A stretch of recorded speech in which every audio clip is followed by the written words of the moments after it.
guess you could say, multiple part unboxing, assembly, painting video, all based around the Skull Vein Mance. What's it called again? The lair of the Skull Vein Mance, lair of the Astromancer. Astromancer. Okay.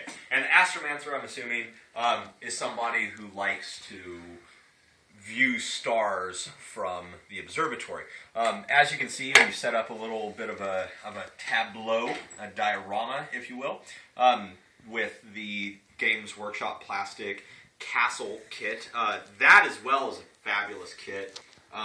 For the cost, you get a huge amount of plastic, a huge amount of variety here. So this is the assembled Skull Vein Mance. As you can see, it's quite the big piece of kit.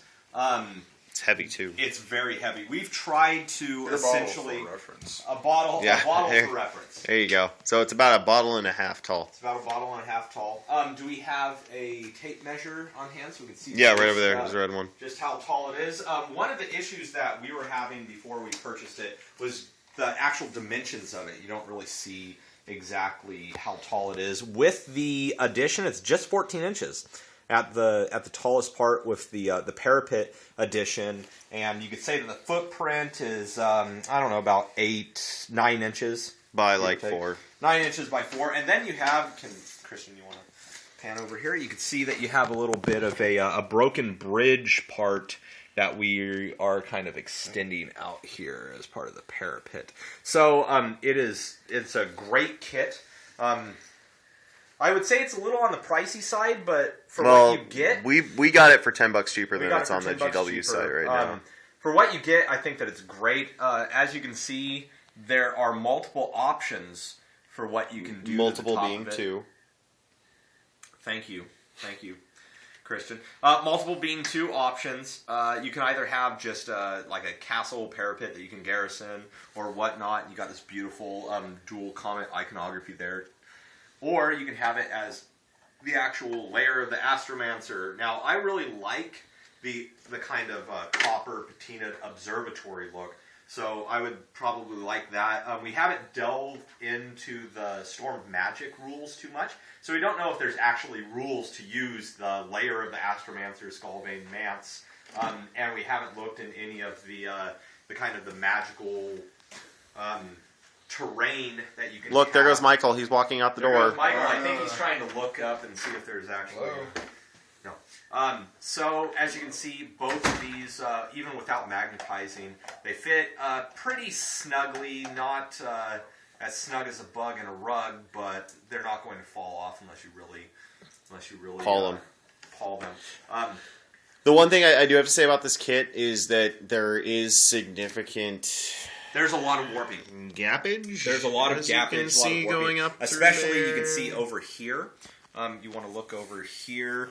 There is, and down there is a considerable amount of warping. And then on the tower itself, you can see these little lip things.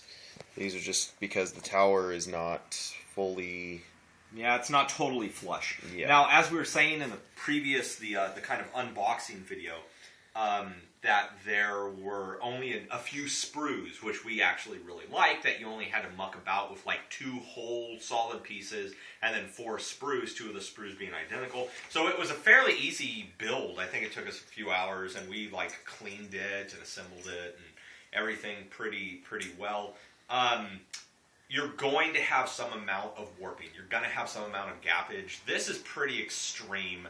But for the large sprues, the sprues were large. One of them was probably about a foot or 14 inches. It's almost to be expected that you're going to have an amount of warping like that.